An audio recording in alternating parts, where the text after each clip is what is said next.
So, hi student, we are going to solve question number 4 from practice set 2. Or exercise 2.2 polynomials 9th CBSE. ठीक है student. अब student यहां पर दिया हुआ है कि find the zero of the polynomial in each of the following cases. हमको हर केस में उनके जीरो यानी कि उनके सॉल्यूशन फाइंड आउट करने। बहुत ही सिंपल स्टूडेंट। सबसे पहले आपको क्या लिखना है, क्योंकि आपको पता है ये जीरो कब होते हैं, जब px इक्वल टू हम क्या लेते हैं, जीरो होता है। क्या होता है, px इक्वल टू ये वैल्यू जब जीरो होती है तब हम इजीली फाइंड आउट कर सकते हैं। तो हम यहां पर लिखेंगे put px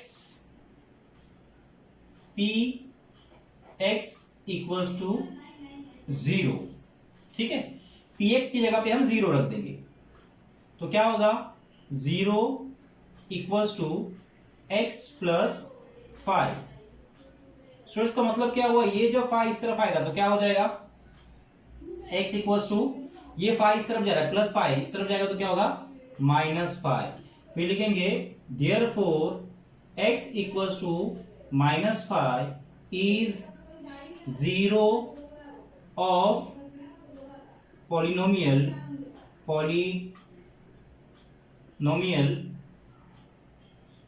px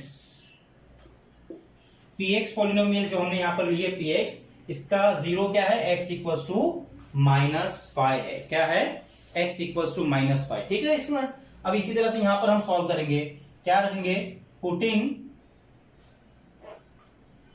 px equals to zero, px equals to zero.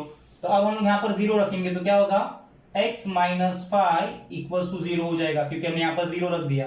अब ये -5 इस तरफ आएगा स्टूडेंट तो क्या हो जाएगा,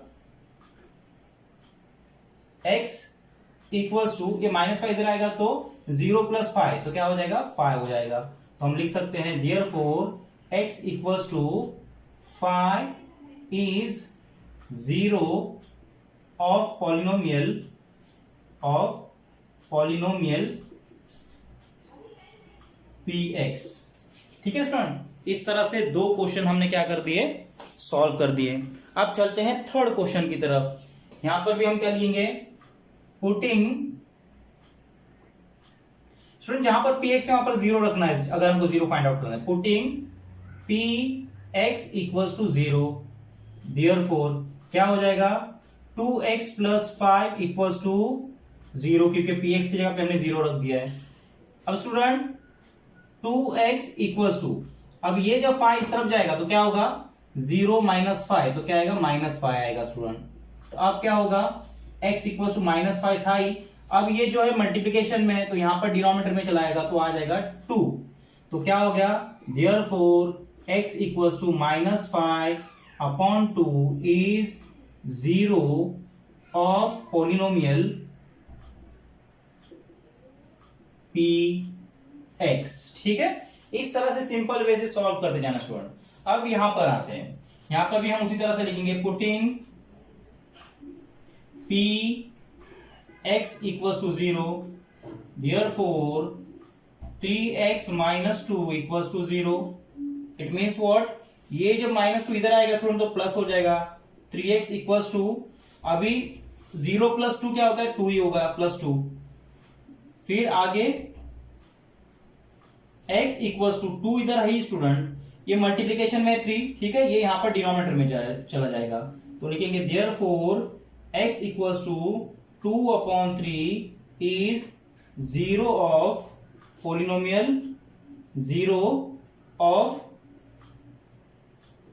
पॉलिनोमियल कौन सी पॉलिनोमियल, आप चाहिए तो इक्वेशन भी लिख सकते हो या फिर सिर्फ px भी लिख सकते हो स्टूडेंट। इस तरह से हमारे 3 क्वेश्चन सॉल्व है। चलो सॉल्व करते, सॉरी 4 क्वेश्चन हो चुके हैं, यहां पर करते हैं। अब यहां पर भी लिखेंगे पुटिंग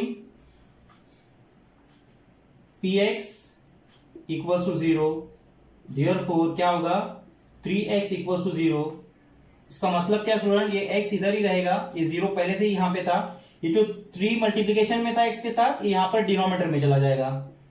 और जीरो अगर न्यूमरेटर में है और डिनोमिनेटर में कोई भी नंबर है तो उसका आंसर भी क्या आता है, जीरो आता है। तो क्या लिखेंगे, therefore x equals to zero is zero of polynomial px। ठीक है, सिंपल वे से स्टूडेंट आप सॉल्व कर सकते हो, कुछ भी डिफिकल्ट नहीं है। इसके बाद में स्टूडेंट सॉल्व करते हैं हम क्वेश्चन नंबर 6। यहां पर भी उसी तरह से लिखेंगे, पुटिंग px इक्वल्स टू 0। तो यहां पर क्या आएगा, ax इक्वल्स टू 0। इसका मतलब क्या हो स्टूडेंट, ax इक्वल्स टू क्या, px है, तो px की जगह पे क्या लिया हमने, 0 ले लिया है, तो ये x यहीं पे रहेगा, 0 पहले से यहां पे था, ये a जो है डिनोमिनेटर में चला जाएगा। मैंने क्या कहा, 0 को किसी भी नंबर से अगर हम लोग डिवाइड करते हैं तो आंसर क्या आता है, 0 ही आता है। x इक्वल्स टू क्या आ जाएगा, 0।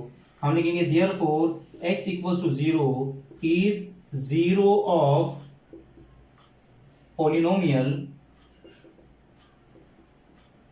px। ठीक है स्टूडेंट, तो इस तरह से आप क्या कर सकते हो, इस क्वेश्चन को सॉल्व कर सकते हो। अब स्टूडेंट जो लास्ट क्वेश्चन रहेगा, क्वेश्चन नंबर 6 जो है वो आप होमवर्क कर दीजिए।